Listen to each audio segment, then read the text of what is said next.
사랑하는 형제자매 여러분, 오늘 말씀은 레위기 24장입니다.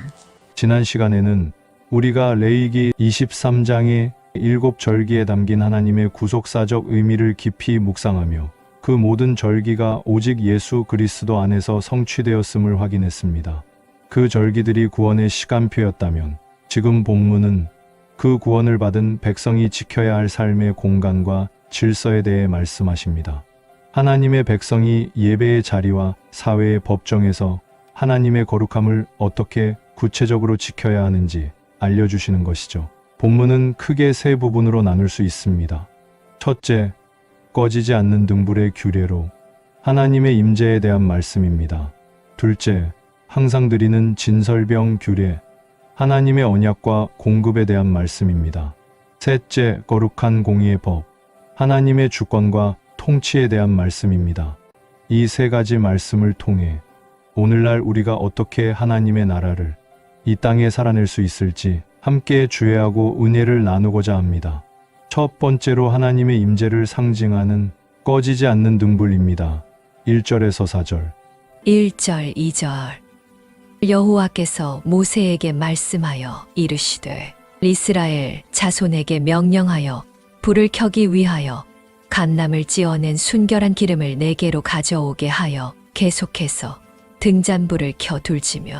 등불에 사용하는 것은 감람을 찌어낸 순결한 기름입니다. 이것은 감람나무 열매를 찢고 또 찌어 가장 순수하고 맑게 걸러낸 기름을 의미합니다. 하나님께 드리는 헌신은 이처럼 가장 정제되고 순결한 것이어야 함을 의미합니다. 이 꺼지지 않는 등불은 하나님의 끊임없는 임재와 계시의 빛을 상징합니다. 이 빛이 항상 켜져 있는 것은 우리의 힘이 아닌 하나님께서 친히 하나님의 백성 안에 그분의 영광을 지속적으로 비추시겠다는 변치 않는 약속입니다. 우리의 삶을 통해 하나님의 영광이 항상 밝혀지기를 바라시는 하나님의 마음이 담겨 있습니다. 요한복음 8장 12절. 예수께서 또 말씀하여 이르시되 나는 세상의 빛이니 나를 따르는 자는 어둠에 다니지 아니하고 생명의 빛을 얻으리라. 이 등불의 빛은 궁극적으로 세상의 생명의 빛이신 예수 그리스도를 예표하며 우리가 그분 안에 거할 때 어둠에 다니지 않고 영원한 생명을 얻게 됨을 알려줍니다. 3절. 아론은 회막안 증거궤 휘장 밖에서 저녁부터 아침까지 여호와 앞에 항상 등잔불을 정리할지니 이는 너희 대대로 지킬 영원한 규례라. 등잔불을 저녁부터 아침까지 여호와 앞에 항상 정리하라는 것은 하나님의 백성이 밤낮 없이 삶의 모든 순간에 하나님의 임재의 빛을 소홀히 해서는 안 된다는 교훈입니다. 특별히 제사장 아론이 이 일을 담당하는 것은 오늘날 그리스도의 대속으로 인해 영적인 제사장이 된 우리가 맡은 사명을 뜻합니다. 4절. 그는 여호와 앞에서 순결한 등잔대 위의 등잔들을 항상 정리할지니라. 항상 정리는 우리가 영적인 제사장으로서 하나님의 임재의 빛이 우리 삶 속에서 꺼지지 않도록 내면을 끊임없이 살피고 정결하게 하는 영적 노력을 요구합니다. 하나님과의 관계를 방해하는 죄의 찌꺼기를 제거하고 성령의 빛이 우리를 통해 세상에 온전히 비춰지도록 삶을 헌신하는 자세입니다. 데살로니가전서 5장 19절. 성령을 소멸하지 말며. 하나님의 임재를 상징하는 등불을 항상 켜두는 것은 우리 영혼에서 성령의 역사를 소멸하지 않도록 깨어 있으라는 권면이자 하나님께서 우리와 영원히 동행하신다는 구원의 확신을 상징합니다. 하나님께서는 하나님의 백성들이 그분의 거룩한 임재 안에서 빛 가운데 살아가기를 요구하십니다. 우리의 삶은 어떻습니까? 혹시 영적인 침체로 인해 우리 마음의 등잔대에 기름이 마르고 있지는 않으신가요? 그러나 감사하게도 우리의 부족함에도 불구하고 하나님은 먼저 예수 그리스도라는 영원한 빛을 우리에게 주셨습니다. 우리가 그 빛 가운데 거하며 중심을 드릴 때 주님과의 평화가 우리 삶의 가장 어두운 부분까지 밝히는 능력으로 역사할 것입니다. 이제 두 번째는 진설병 규례를 통해 하나님의 놀라운 공급과 배려를 함께 느껴보시겠습니다. 5절 너는 고운 가루를 가져다가 떡 12개를 굽되 각 덩이를 10분의 2 에바로 하여 진설병의 떡 12개는 곧 이스라엘 12지파를 상징합니다. 이것은 하나님께서 이스라엘 전체를 당신의 백성으로 항상 기억하고 계시다는 언약의 표징입니다. 이 떡은 이스라엘 백성이 이 세상에서 하나님의 양식으로 살아갈 존재임을 가르쳐 줍니다. 이는 또한 신약 시대의 예수 그리스도를 믿어 하나님의 자녀가 된 영적 이스라엘, 곧 교회를 예표하기도 합니다.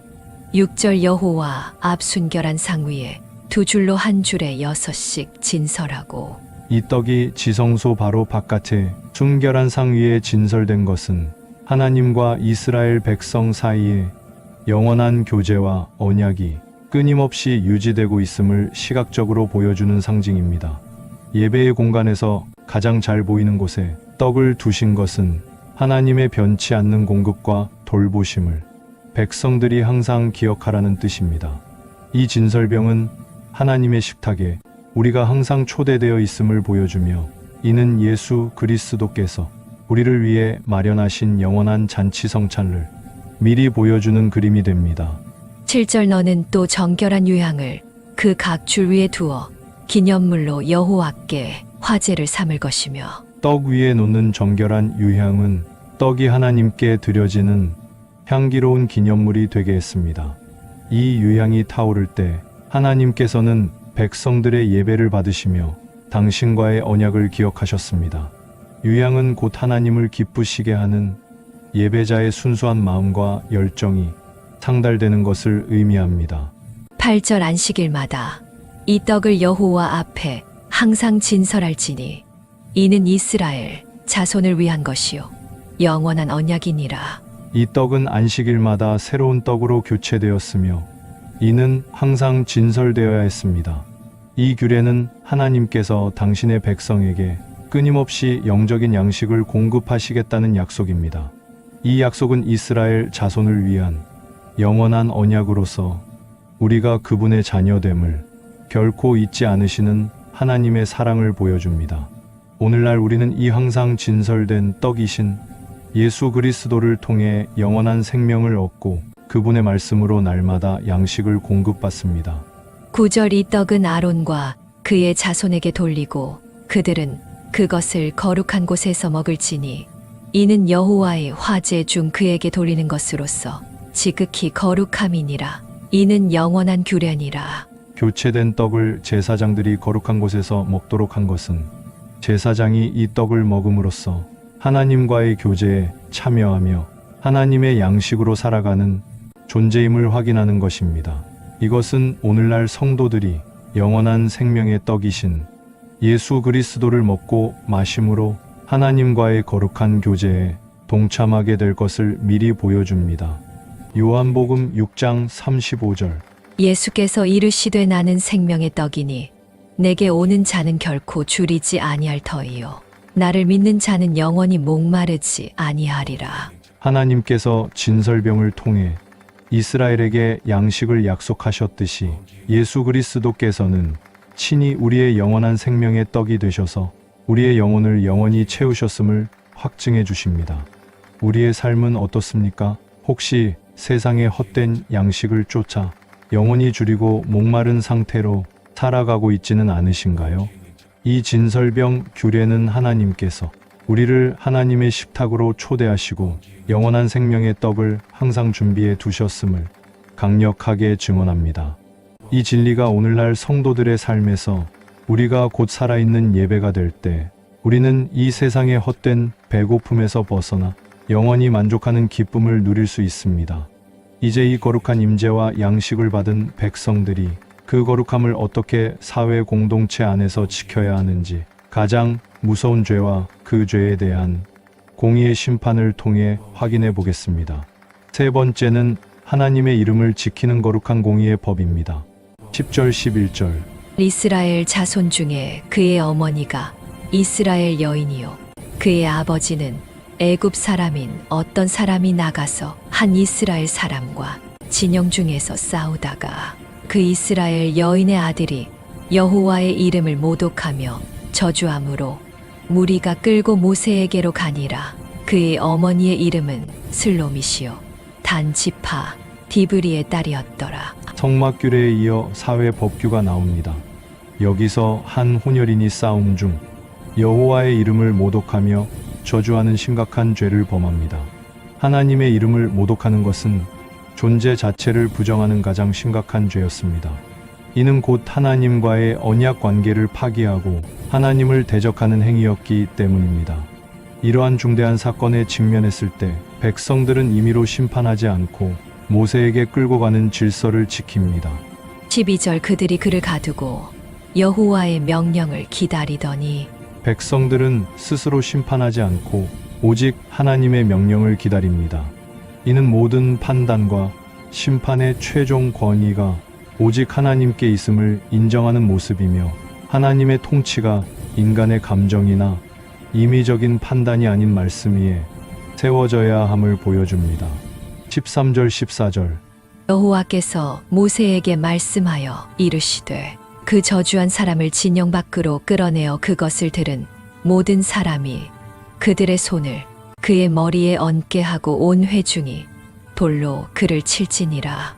하나님의 명령은 진영 밖으로 끌어내어 돌로 치라는 준엄한 심판이었습니다. 손을 머리에 얹는 행위는 저주를 들은 증인들이 이 죄의 책임이 온전히 그 사람에게 전가되어 심판받는 것을 인정하는 엄숙한 절차였습니다. 이 심판은 하나님의 거룩한 주권을 침해하는 죄에 대한 엄중한 경고입니다. 15절, 16절 15절 너는 이스라엘 자손에게 말하여 이르라 누구든지 그의 하나님을 저주하면 죄를 담당할 것이요 16절 여호와의 이름을 모독하면 그를 반드시 죽일지니 온 회중이 돌로 그를 칠 것이니라. 거류민이든지 본토인이든지 여호와의 이름을 모독하면 그를 죽일지니라. 하나님께서는 여호와의 이름을 모독하는 죄에 대해서는 예외 없는 사형을 명하셨습니다. 이 법은 이스라엘 본토인이든 거류민이든 차별 없이 적용되어야 함을 분명히 하십니다. 이는 하나님의 공의와 거룩한 통치가 모든 사람에게 동일하게 적용되는 것을 확립합니다.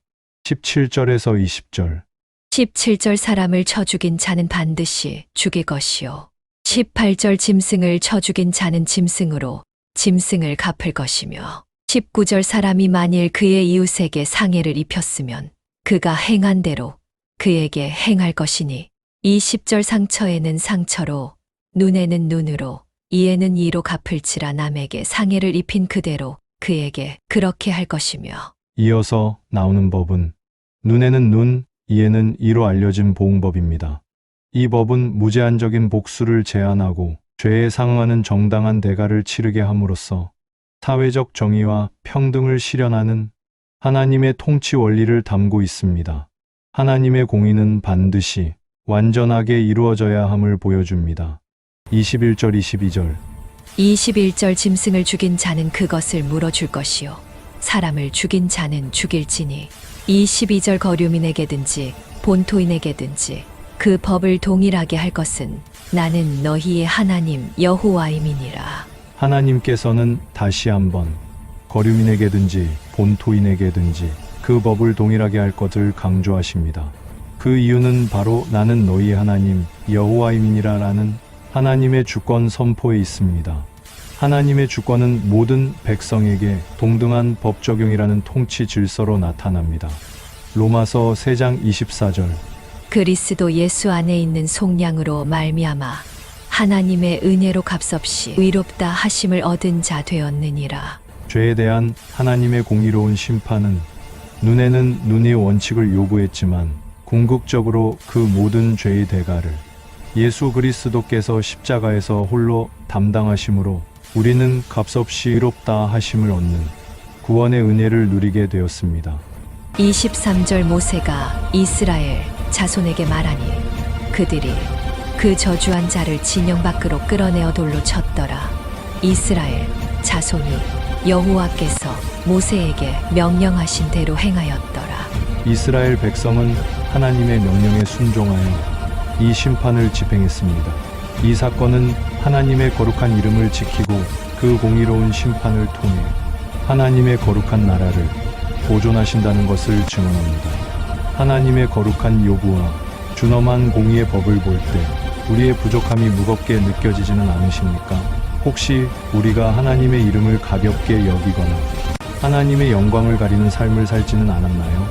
그러나 감사하게도 이 모든 율법의 최종 목적은 우리를 그리스도께로 인도하는 데 있었습니다. 우리의 죄를 대신하여 십자가를 지신 예수님 덕분에 우리는 이제 그 공의의 심판 아래 있는 것이 아니라 하나님의 놀라운 은혜와 사랑 아래 거하며 영원한 생명을 누리게 되었습니다. 이제 레위기 25장에서는 이 땅에서의 삶을 완성하는 마지막 주제인 희년을 통해 하나님께서 예비하신 궁극적인 안식과 회복의 약속으로 나아가겠습니다. 성도 여러분, 오늘 우리는 레위기 24장을 통하여 등불로 상징되는 하나님의 변함없는 임재, 진설병으로 상징되는 하나님의 영원한 공급과 언약, 그리고 공의의 법으로 상징되는 하나님의 거룩한 통치와 주권을 확인했습니다. 이 모든 규례와 법은 결국 우리의 구원과 완성이신 예수 그리스도를 향하고 있습니다. 이제 말씀을 마음에 품고 지금부터 그 영원한 빛 되신 예수님을 통해 우리 안에 성령의 역사가 충만하여 늘 주님과의 동행에 힘쓰시기를 권면합니다. 영원한 생명의 떡이신 주님만 바라보셔서 세상의 헛된 것에 줄이지 않고 참된 만족과 복된 삶을 누리시기를 바랍니다. 우리의 삶의 모든 영역에서 하나님의 거룩한 이름을 높이고 공의로운 질서를 세우는 믿음의 용사들이 되시기를 축복합니다. 다음 시간에는 레위기 25장 희년에 대한 말씀을 통해 하나님께서 우리에게 예비하신 완전한 안식과 회복의 약속을 깊이 묵상해 보겠습니다. 사랑하는 형제자매 여러분 안녕하십니까? 오늘 말씀은 레위기 25장입니다. 지난 시간에는 우리가 6월절부터 초막절까지의 절기 규례를 통해 하나님께서 정하신 시간 속에서 구원의 드라마를 어떻게 기념해야 하는지를 살펴보았습니다. 오늘 본문은 이스라엘 백성이 가나안 땅에 들어가서 지켜야 할 놀라운 하나님 통치의 원리를 보여줍니다. 이 장은 크게 세 부분으로 나눌 수 있습니다. 첫째는 땅의 안식년 규례입니다. 둘째는 희년 규례이며 셋째는 토지와 사람의 속량에 대한 규례입니다. 첫 번째부터 땅의 안식년 규례를 살펴보겠습니다. 1절에서 7절. 여호와께서 시내 산에서 모세에게 말씀하여 이르시되 이스라엘 자손에게 말하여 이르라 너희는 내가 너희에게 주는 땅에 들어간 후에 그 땅으로 여호와 앞에 안식하게 하라. 하나님께서는 가나안 땅을 내가 너희에게 주는 땅이라고 하십니다. 이는 이스라엘이 땅의 주인이 아니라 하나님께로부터 위임받은 청지기임을 명확히 하는 것입니다. 땅을 여호와 앞에 안식하게 하라는 명령은 땅의 창조 질서를 회복시키고 하나님의 주권을 삶의 시간과 공간 속에서 인정하는 신앙 고백적 행위입니다. 이러한 땅의 안식은 하나님 백성에게 주시는 궁극적인 안식을 예표합니다. 히브리서 4장 9절 10절. 그런즉 안식할 때가 하나님의 백성에게 남아있도다. 이미 그의 안식에 들어간 자는 하나님이 자기 일을 쉬심과 같이 자기 일을 쉬느니라. 땅의 안식은 장차 그리스도 안에서 누릴 영원한 안식의 그림자입니다. 3절에서 5절. 너는 6년 동안 그 밭에 파종하며 6년 동안 그 포도원을 가꾸어 그 소출을 거둘 것이나 7째 해에는 그 땅이 쉬어 안식하게 할지니 여호와께 대한 안식이라. 너는 그 밭에 파종하거나 포도원을 가꾸지 말며 내가 거둔 후에 자라난 것을 거두지 말고 가꾸지 아니한 포도나무가 맺은 열매를 거두지 말라. 이는 땅의 안식년임이니라. 이 규례는 6일 창조 후 7일째 안식하신 하나님의 창조 질서가 땅에까지 확장됨을 보여줍니다. 7째 해에 땅을 쉬게 하는 것은 인간의 탐욕과 소유욕을 내려놓고 하나님의 공급하심을 전적으로 신뢰하라는 뜻입니다. 땅이 쉼으로써 자연 생태계가 회복되고 인간은 노동의 결과를 넘어선 하나님의 은혜를 경험하게 됩니다. 이러한 구약의 안식 규례들은 장차 오실 그리스도를 통해 주어질 참된 실체의 그림자입니다. 골로새서 2장 16절 17절. 그러므로 먹고 마시는 것과 절기나 초하루나 안식일 문제로 너희를 비판할 자가 없게 하라. 이것들은 장래일의 그림자이나 몸은 그리스도의 것이니라. 구약의 모든 안식 규례는 오직 그리스도 안에서 그 실체적 의미가 완성됩니다. 6절 7절. 안식년의 소출은 너희가 먹을 것이니 너와 내 남종과 내 여종과 내 품과 너 함께 거류하는 자들과 내 가축과 내 땅에 있는 들짐승들이 다 그 소출로 먹을 것을 삼을지니라. 안식년의 소출은 모두의 몫이 됩니다. 이는 공동체의 경제적 균형을 맞추고 가난한 자와 가축, 들짐승까지도 배려하는 하나님 나라의 공의를 실현하는 방법입니다. 우리가 아무리 애써도 결국 생명과 풍요는 하나님께로부터 온다는 것을 믿음으로 고백하며 우리의 주권을 포기할 때 주시는 복을 경험하게 됩니다. 이것이 바로 창조주 하나님의 통치를 일상에서 경험하는 방식입니다. 땅의 안식년을 통해 하나님은 우리가 세상의 짐과 염려로부터 진정한 안식을 얻기를 원하십니다. 이 안식은 궁극적으로 예수 그리스도 안에서 성취됩니다. 마태복음 11장 28절. 수고하고 무거운 짐 진 자들아 다 내게로 오라.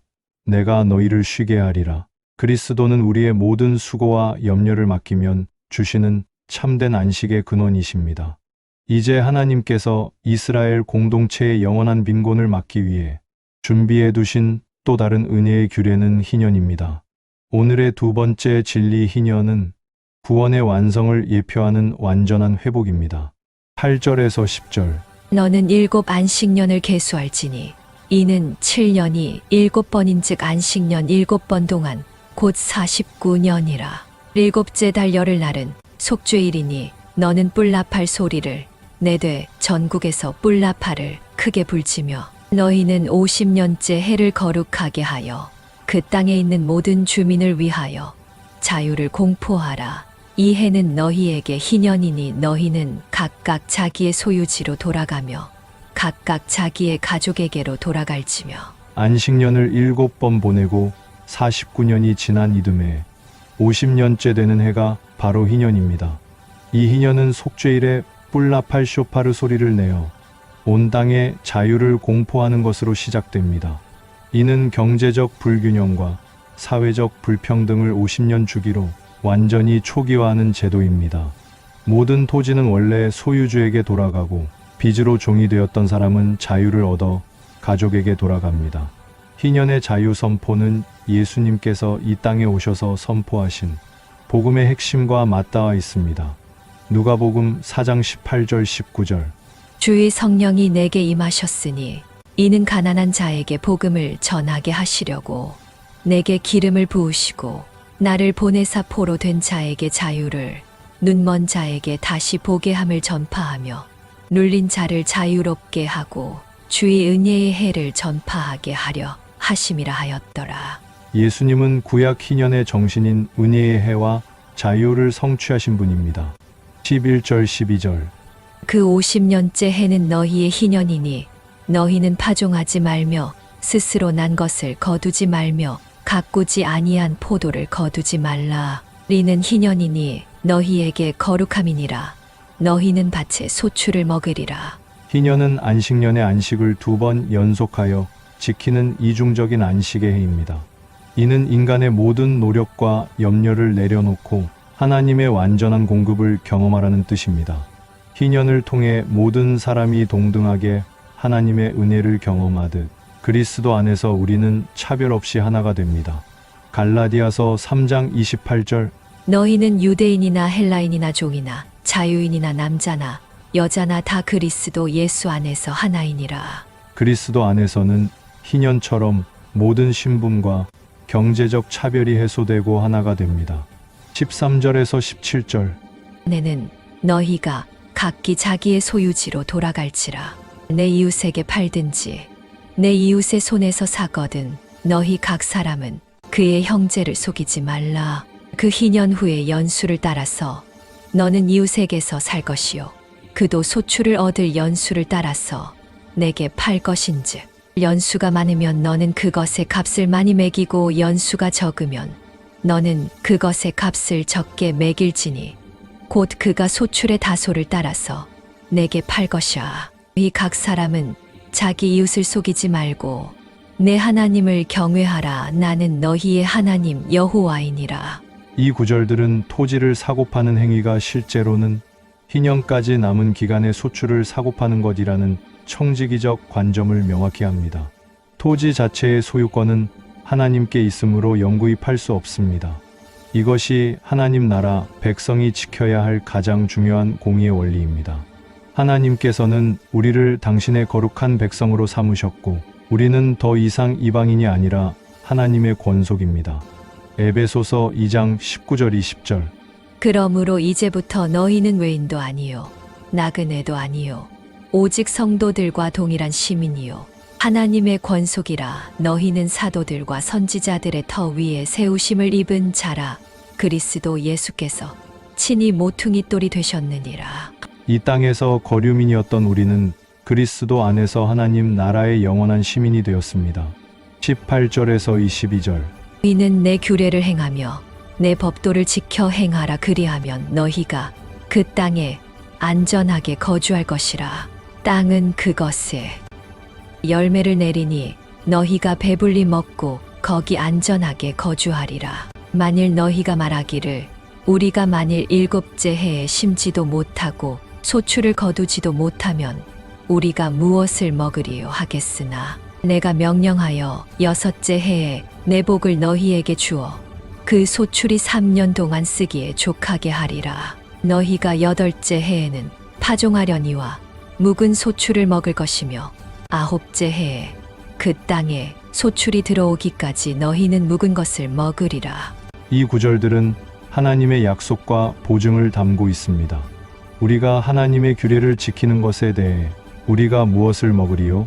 라는 현실적인 의심을 가질 수 있지만 하나님께서는 6째 해에 3년치의 복을 주시겠다고 약속하십니다.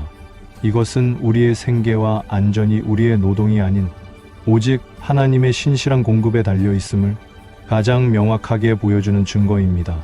믿음으로 순종할 때 주시는 하나님의 풍성한 은혜를 확증합니다. 하나님의 약속은 변치 않으며 그분의 풍성한 공급은 우리의 필요를 항상 채우십니다. 빌립보서 4장 19절. 나의 하나님이 그리스도 예수 안에서 영광 가운데 그 풍성한 대로 너희 모든 쓸 것을 채우시리라. 하나님의 풍성하신 공급은 우리의 염려를 넘어 모든 필요를 채우시는 신실한 약속입니다. 23절에서 28절. 토지를 영구히 팔지 말 것은 토지는 다 내 것임이니라.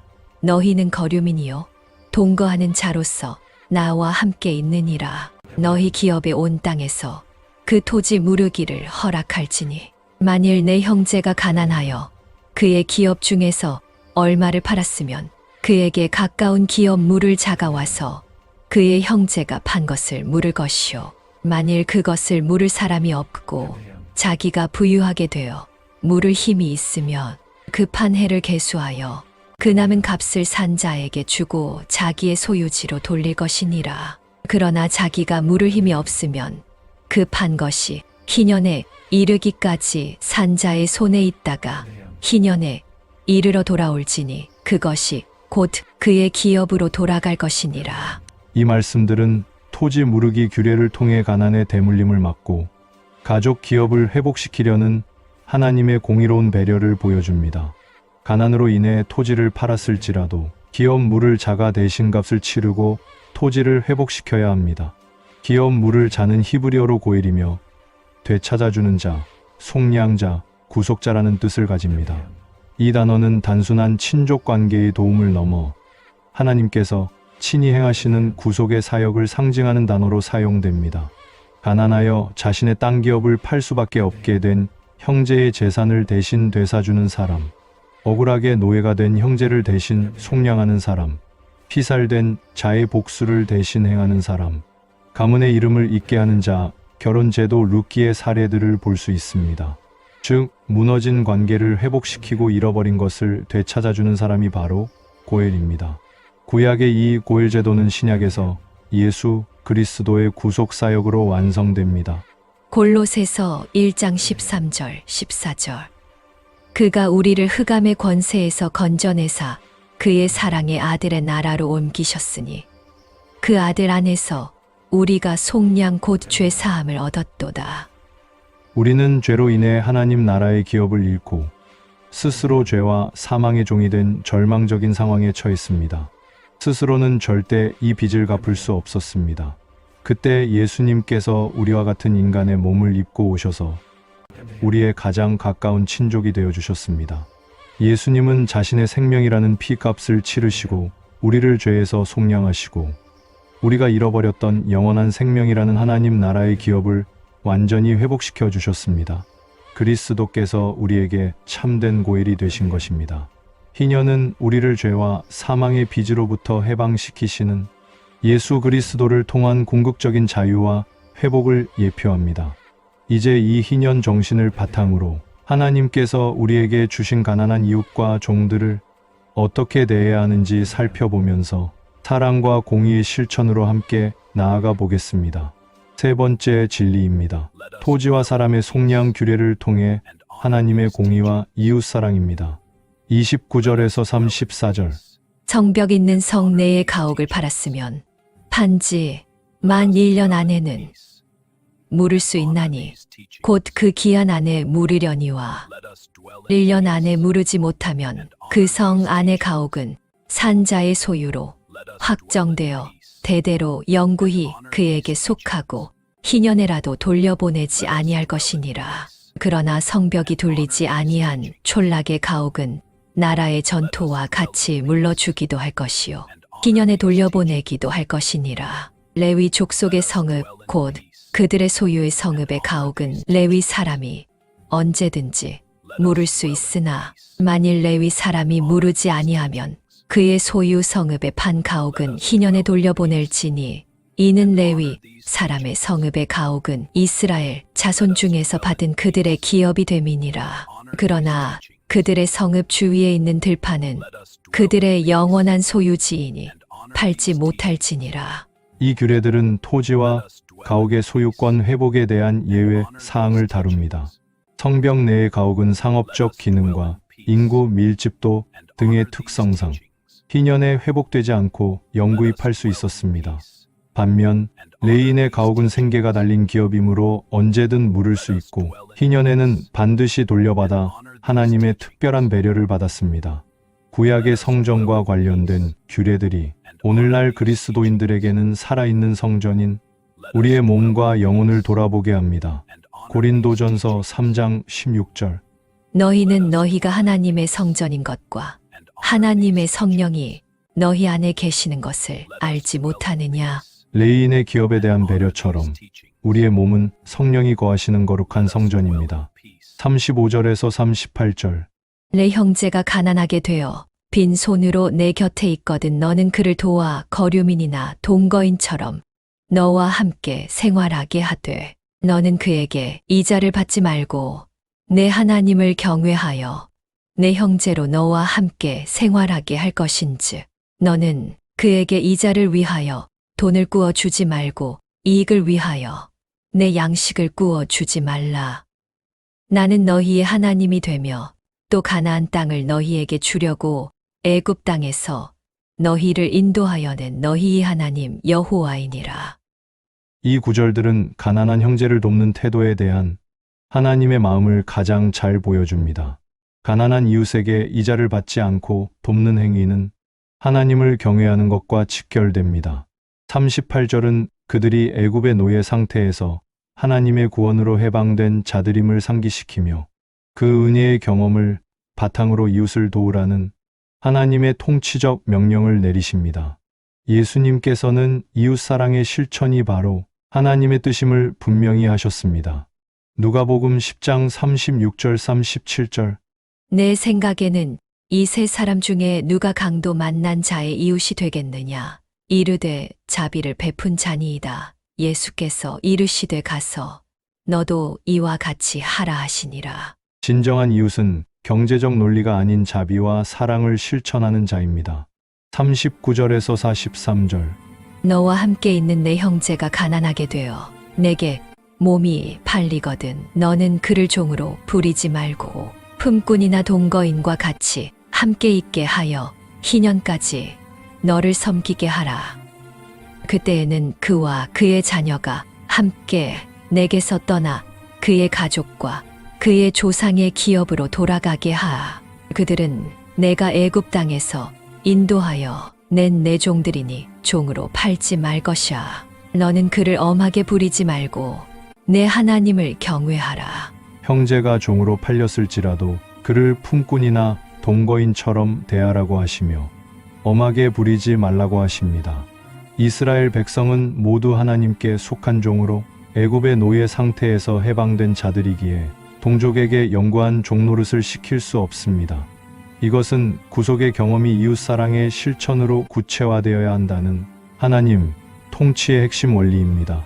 그리스도 안에서는 모든 신분과 차별이 사라지고 우리는 모두 자유로운 하나님의 자녀가 됩니다. 갈라디아서 3장 28절.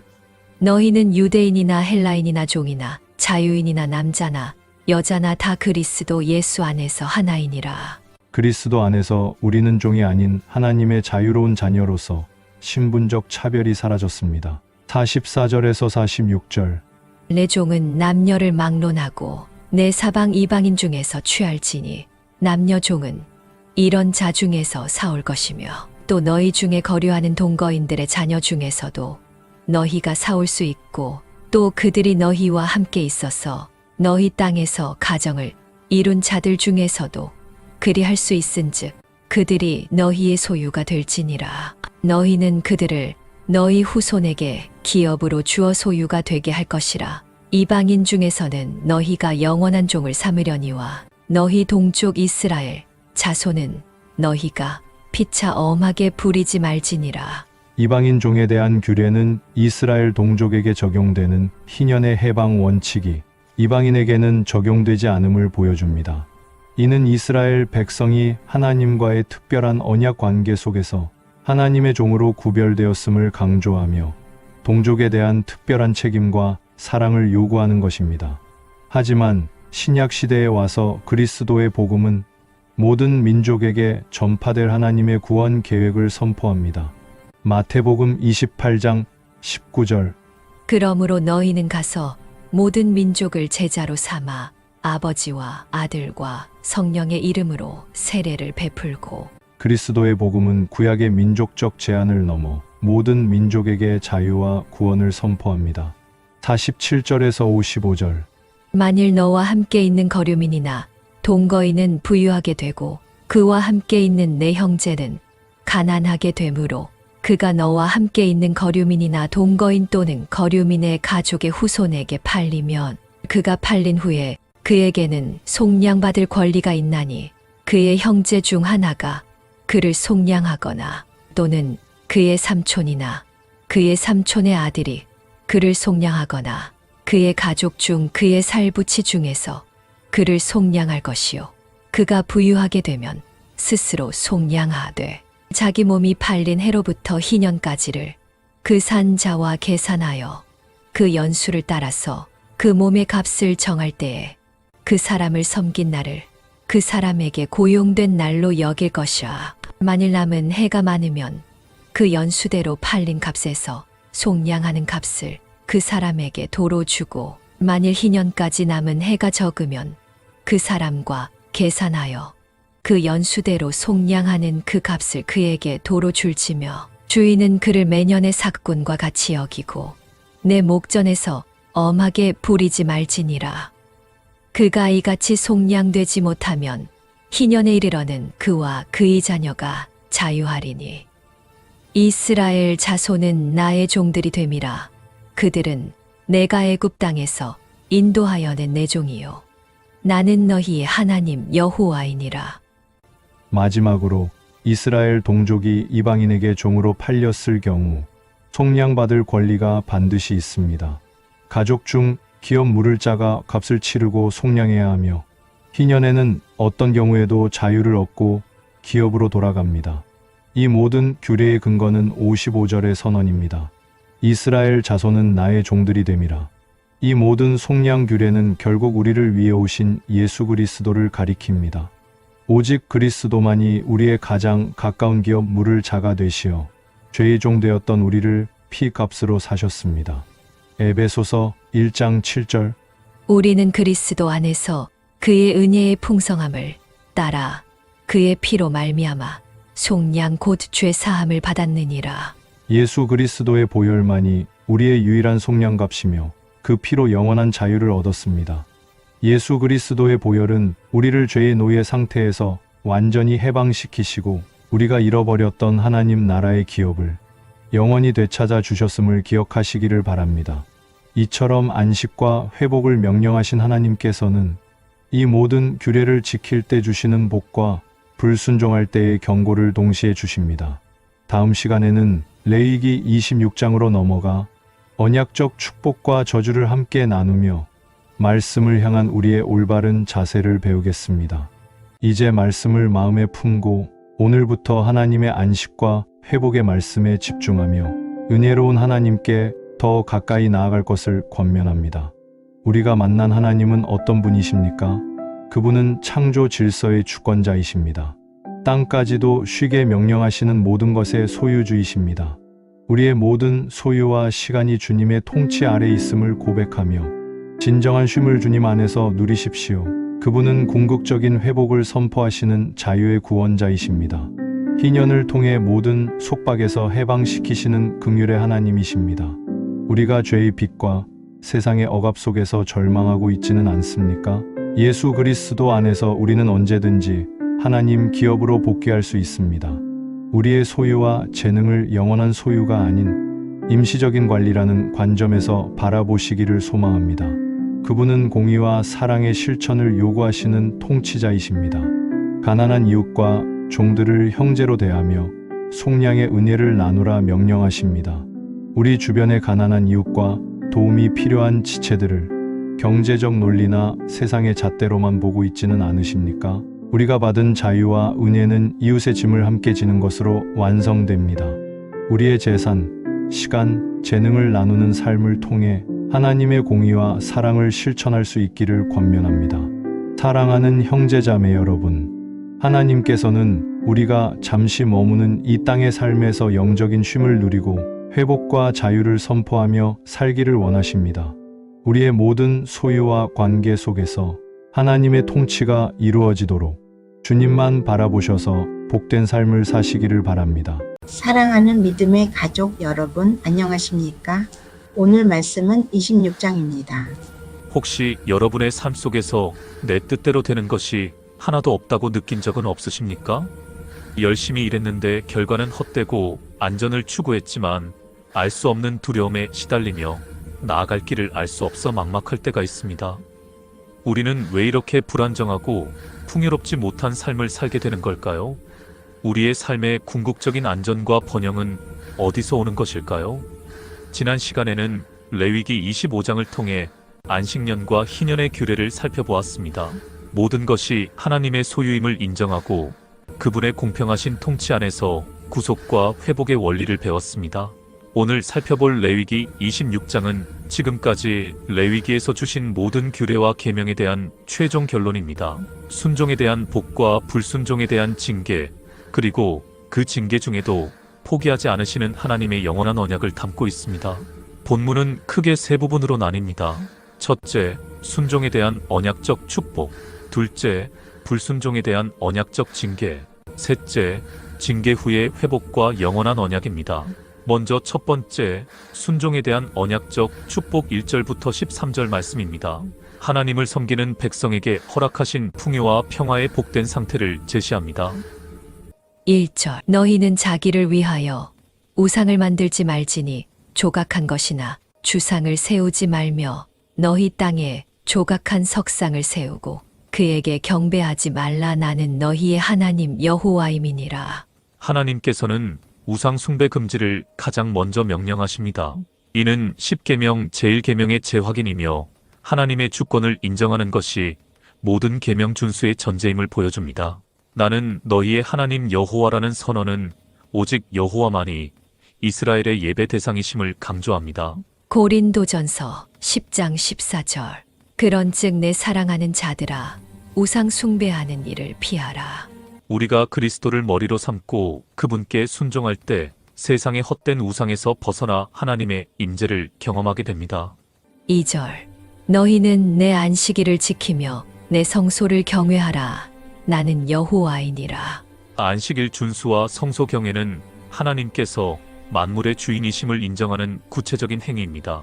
안식일은 창조와 출애굽을 기념하며 성소는 하나님의 임재가 거하는 곳으로 이스라엘 신앙의 중심입니다. 마태복음 12장 8절. 인자는 안식일의 주인이니라. 예수 그리스도께서는 안식일의 참 주인이시며 우리는 그분 안에서 참된 안식을 누립니다. 3절에서 5절. 너희가 내 규례와 계명을 준행하면 내가 너희에게 철따라 비를 주리니 땅은 그 산물을 내고 밭의 나무는 열매를 맺으리라. 너희의 타작은 포도 딸 때까지 미치며 너희의 포도 따는 것은 파종할 때까지 미치리니 너희가 음식을 배불리 먹고 너희의 땅에 안전하게 거주하리라. 하나님께서는 순종하는 백성에게 자연의 풍요를 약속하십니다. 철따라 비는 적절한 때에 주시는 은혜를, 타작이 포도 딸 때까지 미친다는 것은 끊임없는 수확을 의미합니다. 이는 신명기 28장의 축복과 일치하며 가나안 땅에서의 안정된 삶을 보장합니다. 이러한 물질적 축복은 모세 언약의 특징입니다. 순종하면 땅에서 복을 받고 불순종하면 징계를 받는 조건적 언약이었습니다. 우리의 삶을 향한 하나님의 약속은 삶의 모든 영역에 미치는 전인적인 구원임을 깨닫습니다. 빌립보서 4장 10절. 나의 하나님이 그리스도 예수 안에서 영광 가운데 그 풍성한 대로 너희 모든 쓸 것을 채우시리라. 하나님께서는 그리스도 예수 안에서 하나님의 백성들에게 세상의 풍요와는 비교할 수 없는 영원하고 완전한 복을 공급하십니다. 6절에서 8절. 내가 그 땅에 평화를 줄 것인즉 너희가 누울 때 너희를 두렵게 할 자가 없을 것이며 내가 사나운 짐승을 그 땅에서 제할 것이요 칼이 너희의 땅에 두루 행하지 아니할 것이며 너희의 원수들을 쫓으리니 그들이 너희 앞에서 칼에 엎드러질 것이라. 또 너희 다섯이 백을 쫓고 너희 백이 만을 쫓으리니. 하나님께서 주시는 평화는 외부의 위협으로부터의 완전한 안전을 의미합니다. 두렵게 할 자가 없다는 것은 완전한 평안을, 사나운 짐승을 제한다는 것은 창조 질서의 회복을 보여줍니다. 소수가 다수를 이기는 것은 하나님께서 친히 싸워주시는 신적 개입을 나타냅니다. 로마서 8장 31절. 만일 하나님이 우리를 위하시면 누가 우리를 대적하리요. 하나님께서 우리 편이 되셔서 우리를 위해 싸우실 때 그 어떤 대적도 영원한 생명을 얻은 우리를 해할 수 없습니다. 9절 10절. 내가 너희를 돌보아 너희를 번성하게 하고 너희를 창대하게 할 것이며 내가 너희와 함께 한 내 언약을 이행하리라. 돌보아 번성하게 하고 창대하게 할 것은 아브라함 언약의 핵심 내용이었습니다.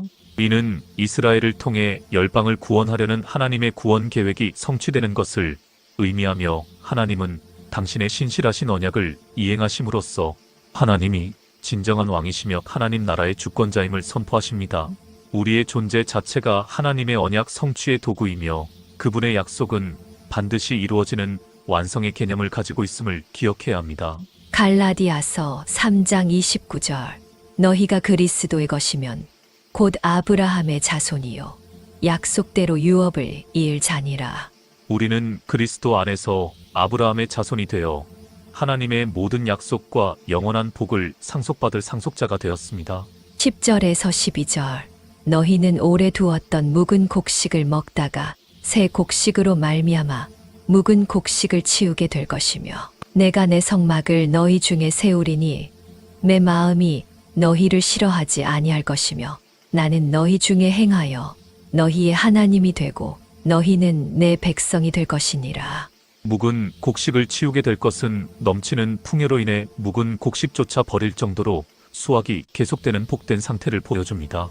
가장 중요한 것은 하나님께서 내 성막을 너희 중에 세우리니라는 약속입니다.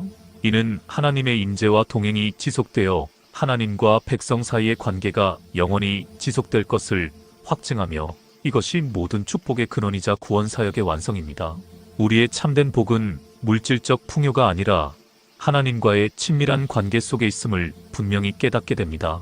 요한계시록 21장 3절 보라 하나님의 장막이 사람들과 함께 있음에 하나님이 그들과 함께 계시리니 그들은 하나님의 백성이 되고 하나님은 친히 그들과 함께 계셨어. 예수 그리스도의 성육신과 재림을 통해 하나님께서는 당신의 백성 가운데 영원히 거하심으로써 구원 사역을 완성하실 것입니다. 13. 나는 너희를 애굽 땅에서 인도해 내어 그들에게 종된 것을 면하게 한 너희의 하나님 여호와이니라. 내가 너희의 멍에에 빗장을 부수고 너희를 바로 서서 걷게 하였느니라. 하나님께서는 하나님의 정체성을 다시 선포하십니다. 이스라엘을 종되었던 상태에서 구원하신 분이십니다. 모든 축복의 근거는 이스라엘의 공로가 아니라 하나님의 주권적 은혜입니다. 우리의 구원이 전적인 은혜임을 기억할 때 주님을 향한 순종은 감사와 기쁨의 행위가 됩니다. 로마서 6장 22절 이제는 너희가 죄로부터 해방되고 하나님께 종이 되어 거룩함에 이르는 열매를 맺었으니 그 마지막은 영생이라. 그리스도 안에서 죄의 멍에에서 해방된 우리는 이제 하나님의 종으로서 거룩한 열매를 맺으며 영원한 생명에 이르는 복을 누립니다. 형제 자매 여러분, 하나님의 거룩한 요구를 볼 때 우리 인간의 부족함이 너무나 무겁게 느껴지지는 않으십니까? 혹시 주님께 드려야 할 가장 좋은 것을 아직 붙잡고 있지는 않나요? 우리는 이 모든 축복이 단지 복받기 위한 순종이 아니라 이미 구원받은 백성이 하나님과 동행하며 누리는 하나님 나라의 삶임을 깨달았습니다. 이제 순종을 통해 주어지는 풍요와 평화의 약속을 들었지만 만일 이 길을 벗어난다면 어떤 일이 벌어질까요? 둘째, 불순종에 대한 언약적 징계 14절에서 39절 말씀입니다. 하나님의 법을 어길 때 점진적으로 가중되는 7배의 심판을 통해 죄의 심각성을 엄중하게 경고합니다. 14절 15절 그러나 너희가 내게 청종하지 아니하여 이 모든 명령을 준행하지 아니하며 내 규례를 멸시하며 마음에 내 법도를 싫어하여 내 모든 계명을 준행하지 아니하며 내 언약을 배반할진대. 불순종은 단순한 실수가 아니라 의도적인 언약 파기입니다. 청종하지 아니하며에서 언약을 배반할진대로 점차 깊어지는 죄의 단계를 보여줍니다. 이는 하나님과의 관계 자체를 파괴하는 행위입니다. 우리가 하나님의 말씀을 가볍게 여기는 것이 얼마나 심각한 언약의 파기 행위인지를 깨닫게 합니다. 히브리서 10장 29절 하물며 하나님의 아들을 짓밟고 자기를 거룩하게 한 언약의 피를 부정한 것으로 여기고 은혜의 성령을 욕되게 하는 자가 당연히 받을 형벌은 얼마나 더 무겁겠느냐. 하나님의 아들 예수 그리스도의 피로 맺은 새 언약을 거부하는 행위는 이전 언약 파기보다 훨씬 더 중한 죄임을 경고합니다. 16절 17절 내가 이같이 너희에게 행하리니 곧 내가 너희에게 놀라운 재앙을 내려 폐병과 열병으로 눈이 어둡고 생명이 쇠약하게 할 것이요 너희가 파종한 것은 헛되리니 너희의 대적이 그것을 먹을 것임이며 내가 너희를 치리니 너희가 너희의 대적에게 패할 것이요 너희를 미워하는 자가 너희를 다스릴 것이며 너희는 쫓는 자가 없어도 도망하리라. 이것은 불순종에 대한 첫 번째 단계의 징계입니다. 질병과 수확의 헛됨, 그리고 군사적인 패배를 통해 앞서 약속했던 복의 반대 상황을 현실로 만듭니다. 특히 쫓는 자가 없어도 도망하리라는 표현은 외적인 위협이 없어도 내적인 두려움과 공포에 사로잡혀 하나님의 임재와 동행이 사라진 백성의 비참함을 나타냅니다. 우리의 마음속 깊은 곳에 자리한 죄가 궁극적으로는 삶 전체의 안정감을 무너뜨리는 영적인 황폐함을 가져옴을 기억해야 합니다. 로마서 1장 28절 또한 그들이 마음에 하나님 두기를 싫어함에 하나님께서 그들을 그 상실한 마음대로 내버려 두사 합당하지 못한 일을 하게 하셨으니 하나님을 마음에 두지 않는 것이야말로 가장 무서운 징계이며 구원 사역의 완성을 스스로 거부하는 행위입니다. 18절에서 20절 또 만일 너희가 그렇게까지 되어도 내게 청종하지 아니하면 너희의 죄로 말미암아 내가 너희를 7배나 더 징벌하리라. 내가 너희의 세력으로 말미암은 교만을 꺾고 너희의 하늘을 철과 같게 하며 너희 땅을 놋과 같게 하리니 너희의 수고가 헛될지라. 땅은 그 산물을 내지 아니하고 땅의 나무는 그 열매를 맺지 아니하리라. 징계에도 불구하고 회개하지 않을 때 징계는 7배로 가중됩니다. 교만을 꺾으신다는 것은 이스라엘이 하나님 없이도 자신들의 힘으로 살 수 있다는 자만심을 부수시는 것입니다. 하늘이 철 같고 땅이 녹 같다는 표현은 이전에 약속하셨던 비가 끊어지고 생명의 근원인 자연 자체가 이스라엘을 거부하는 완전한 황무함을 의미합니다. 우리의 교만이야말로 하나님과의 관계를 가장 심각하게 훼손하는 요소이며 이는 우리가 하나님의 통치를 거부하고 스스로 왕이 되려는 죄악임을 알아야 합니다. 야고보서 4장 6절 하나님이 교만한 자를 물리치시고 겸손한 자에게 은혜를 주신다 하였느니라. 하나님께서는 교만한 자를 대적하시지만 겸손히 주님께 나아오는 자에게는 영원한 은혜와 복을 베풀어 주십니다. 21절 22절 너희가 나를 거슬러 내게 청종하지 아니할진대 내가 너희의 죄대로 너희에게 7배나 더 재앙을 내릴 것이라.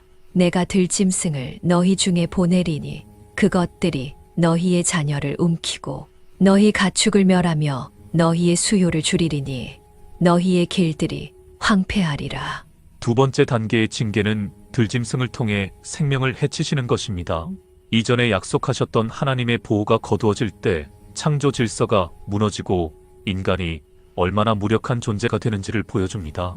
길들이 황폐하리라는 것은 사회의 기본 기능이 마비되고 하나님과의 동행이 완전히 끊어진 상태를 상징합니다. 우리가 하나님의 말씀 안에서 살지 않을 때 가장 평범하고 일상적인 삶의 안전마저도 위협받을 수 있음을 깨달아야 합니다. 베드로전서 5장 8절 근신하라 깨어라. 너희 대적 마귀가 우는 사자 같이 두루 다니며 삼킬 자를 찾나니. 하나님의 보호가 거두어지고 영적으로 깨어있지 않을 때 세상의 위협이 우리를 넘어뜨리고 영원한 생명으로부터 멀어지게 하려고 노립니다. 23절 25절 이런 일을 당하여도 너희가 내게로 돌아오지 아니하고 내게 대항할진대 나 곧 나도 너희에게 대항하여 너희 죄로 말미암아 너희를 7배나 더 치리라. 내가 칼을 너희에게로 가져다가 언약을 어긴 원수를 갚을 것이며 너희가 성읍에 모일지라도 너희 중에 연병을 보내고 너희를 대적의 손에 넘길 것이며. 회개하지 않고 하나님께 대항하는 백성에게는 세 번째 징계가 주어집니다. 징계가 가중될수록 하나님의 직접적인 개입이 명확해집니다. 칼, 연병, 대적의 손에 넘겨짐은 가장 강력한 국가적 재앙으로서 이스라엘의 존재 자체가 위협받는 상태를 의미합니다. 이 모든 고난의 목적은 이스라엘을 멸망시키는 것이 아니라 그들이 죄를 깨닫고 하나님께 돌아오도록 촉구하는 데 있습니다. 하나님의 징계는 우리를 파멸시키기 위함이 아니라 우리를 다시 하나님과의 동행의 길로 인도하시려는 사랑의 채찍임을 기억해야 합니다. 히브리서 12장 6절 주께서 그 사랑하시는 자를 징계하시고 그가 받아들이시는 아들마다 채찍질하심이라 하였으니. 하나님께서는 하나님이 사랑하시는 자녀를 징계하심으로써 그들이 거룩함에 참여하여 구원의 완성에 이르도록 양육하십니다.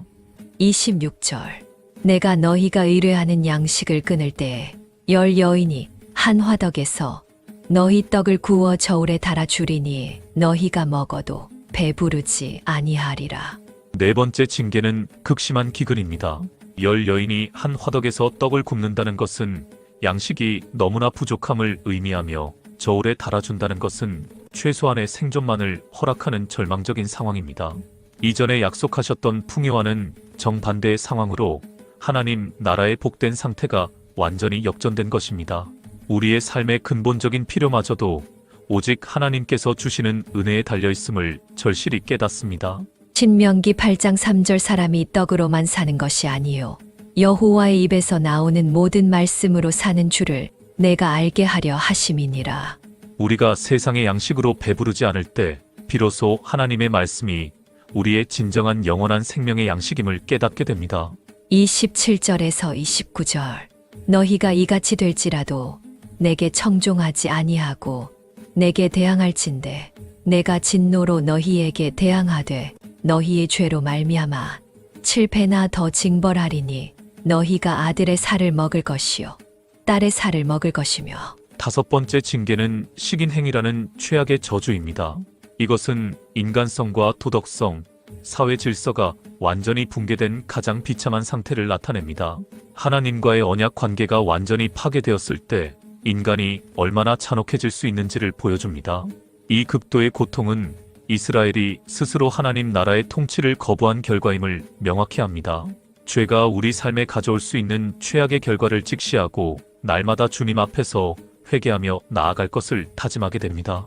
예레미야애가 2장 20절 여호와여 보시옵소서 주께서 누구에게 이같이 행하셨는지요. 어찌 여인들이 자기들이 낳은 아들 곧 그들이 품에서 기른 아이들을 먹으오며. 이스라엘의 불순종이 가져온 처참한 결과를 통해 하나님의 심판의 엄중함과 동시에 구원의 절실함을 호소합니다. 30절에서 33절 내가 너희의 산당들을 헐며 너희의 분향단들을 부수고 너희의 시체들을 부서진 우상들 위에 던지고 내 마음이 너희를 싫어할 것이며 내가 너희의 성읍을 황폐하게 하고 너희의 성소들을 황량하게 할 것이요 너희의 향기로운 냄새를 내가 흠향하지 아니하고 그 땅을 황무하게 하리니 거기 거주하는 너희의 원수들이 그것으로 말미암아 놀랄 것이며 내가 너희를 여러 민족 중에 흩을 것이요 내가 칼을 빼어 너희를 따르게 하리니 너희의 땅이 황무하며 너희의 성읍이 황폐하리라.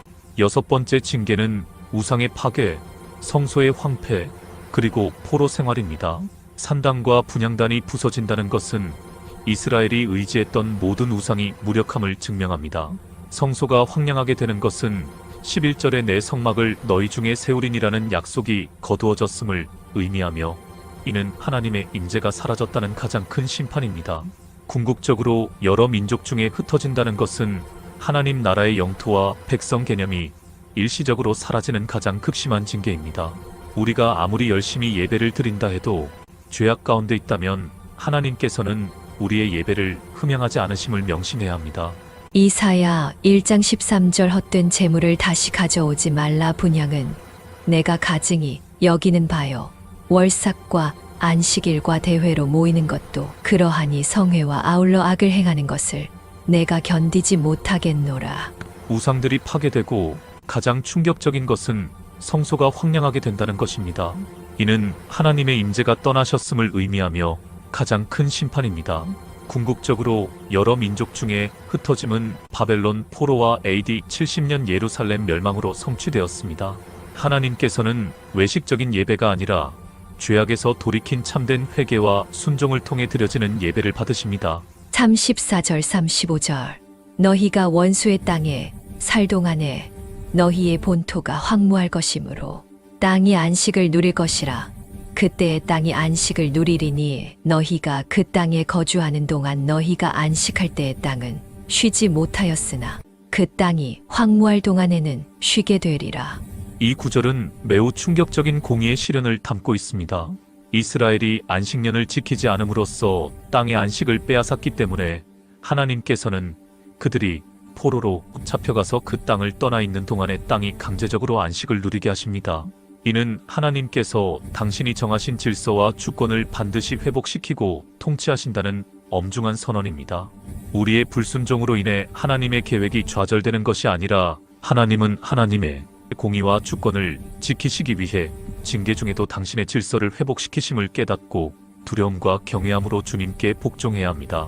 로마서 8장 28절 우리가 알거니와 하나님을 사랑하는 자 곧 그의 뜻대로 부르심을 입은 자들에게는 모든 것이 합력하여 선을 이루느니라. 하나님께서는 당신의 뜻대로 부르심을 입은 자들을 위해 고난과 징계까지도 합력하여 궁극적인 선을 이루게 하십니다. 36절에서 39절 너희 남은 자에게는 그 원수들의 땅에서 내가 그들의 마음을 약하게 하리니 그들은 바람에 불린 잎사귀 소리에도 놀라 도망하기를 칼을 피하여 도망하듯 할 것이요 쫓는 자가 없어도 엎드러질 것이라. 마지막 단계의 징계는 정신적, 영적 황폐입니다. 바람에 불린 잎사귀 소리에도 놀란다는 것은 극심한 공포로 인해 정상적인 생활이 불가능한 상태, 즉 하나님의 보호가 완전히 거두어진 상태의 비참함입니다. 이들은 원수들의 땅에서 쇠잔하며 서서히 멸망에 이르는 것처럼 보입니다. 이 모든 징계를 통해 하나님은 그 백성이 얼마나 철저하게 죄인이며 하나님 나라의 통치가 얼마나 절대적인지를 깨닫도록 하십니다. 우리의 마음이 죄로 인해 약해지고 황폐해질 때 세상의 아주 작은 소리에도 요동치는 영적인 불안정을 경험하게 됨을 알아야 합니다. 이사야 57장 21절 내 하나님의 말씀에 악인에게는 평강이 없다 하셨느니라. 악인에게는 진정한 평강이 없으며 오직 그리스도 안에서 구원받은 자만이 하나님과의 동행을 통해 참된 안식을 누릴 수 있습니다. 이제 마지막 세 번째는 징계의 절정 속에서도 빛나는 하나님의 변치 않는 언약을 확인하며 그분의 놀라운 긍휼과 궁극적인 구원의 계획을 향해 우리의 시선을 집중하시겠습니다. 세 번째로 하나님께서는 징계의 절정에서도 언약을 기억하시고 회복을 약속하십니다. 징계의 절망 속에서도 하나님은 소망을 남겨두십니다. 40절에서 46절 말씀입니다. 그들이 나를 거스른 잘못으로 자기의 죄악과 그들의 조상의 죄악을 자복하고 또 그들이 내게 대항함으로 나도 그들에게 대항하여 내가 그들을 그들의 원수들의 땅으로 끌어갔음을 깨닫고 그 할례 받지 아니한 그들의 마음이 낮아져서 그들의 죄악의 형벌을 기쁘게 받으면 이 구절은 회복의 유일한 길을 제시합니다. 그것은 바로 죄악을 자복하는 것과 마음이 낮아지는 것입니다. 이스라엘이 비로소 모든 고난이 하나님을 거스른 죄악의 결과임을 깨닫고 할례 받지 아니한 마음의 교만을 내려놓습니다. 형벌을 마땅히 감수하고 회개할 때 비로소 하나님의 주권을 다시 인정하겠다는 결단으로 나아가는 것입니다. 우리가 고난을 겪을 때 그것이 죄의 결과임을 깨닫고 겸손히 주님께 나아가는 것이 하나님과의 동행을 회복하는 첫걸음입니다. 요한일서 1장 9절 만일 우리가 우리 죄를 자백하면 그는 미쁘시고 위로우사 우리 죄를 사하시며 우리를 모든 불의에서 깨끗하게 하실 것이요. 하나님께서는 우리의 죄를 자백할 때 그리스도의 보혈로 우리를 깨끗하게 하시고 영원한 생명의 길로 인도하십니다. 40 내가 야곱과 맺은 내 언약과 이삭과 맺은 내 언약을 기억하며 아브라함과 맺은 내 언약을 기억하고 그 땅을 기억하리라. 하나님의 회복 선언은 이스라엘의 회개 때문이 아니라 하나님 자신의 신실하심 때문임을 분명히 합니다. 하나님께서는 조상들과 맺은 언약을 기억하십니다. 이 언약의 신실하심이 바로 징계 중에도 이스라엘이 완전히 멸망하지 않을 궁극적인 이유입니다. 하나님께서는 그 땅을 기억하심으로써 이스라엘의 하나님 나라가 영원히 폐기되지 않고 궁극적으로 구원 사역이 완성될 것임을 약속하십니다. 우리의 구원이 우리의 행위가 아닌 하나님의 변치 않는 언약의 근거함을 깨달을 때 우리는 영원한 소망을 갖게 됩니다. 로마서 11장 29절 하나님의 은사와 부르심에는 후회하심이 없느니라. 이스라엘을 향한 하나님의 선택과 부르심은 후회함이 없는 영원한 약속이며 이는 하나님의 통치와 주권을 다시 한번 확증합니다. 44절 45절 그런즉 그들이 그들의 원수들의 땅에 있을 때에 내가 그들을 내버리지 아니하며 미워하지 아니하며 아주 멸하지 아니하고 그들과 맺은 내 언약을 폐하지 아니하리니 나는 여호와 그들의 하나님이 됨이니라. 내가 그들의 하나님이 되기 위하여 민족들이 보는 앞에서 애굽 땅으로부터 그들을 인도하여 낸 그들의 조상과의 언약을 그들을 위하여 기억하리라. 나는 여호와이니라.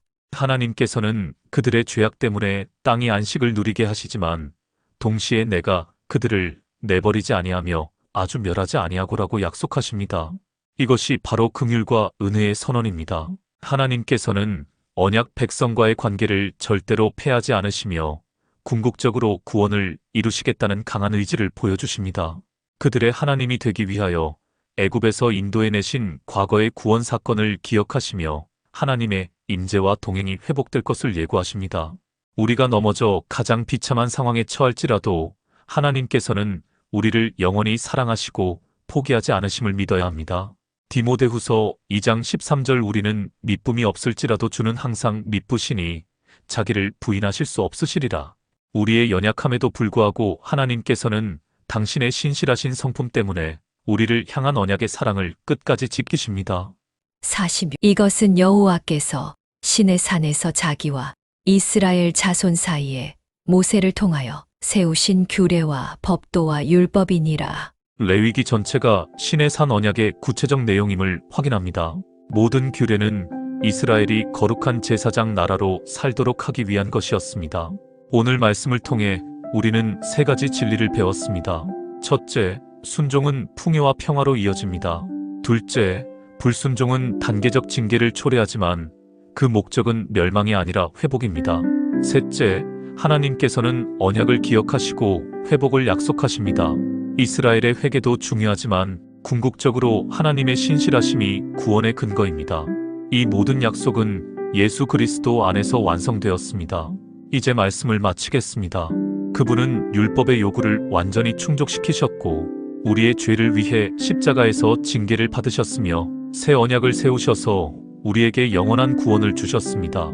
우리는 행위로가 아니라 오직 은혜로 믿음으로 구원받았습니다. 그러므로 우리의 순종은 복을 받기 위한 수단이 아니라 이미 받은 구원에 대한 감사의 응답입니다. 사랑하는 형제자매 여러분 안녕하십니까? 오늘은 레위기 마지막 시간 27장입니다. 장장 26장에 걸쳐 거룩의 율법과 예배의 규례를 공부하시느라 정말 수고 많으셨습니다.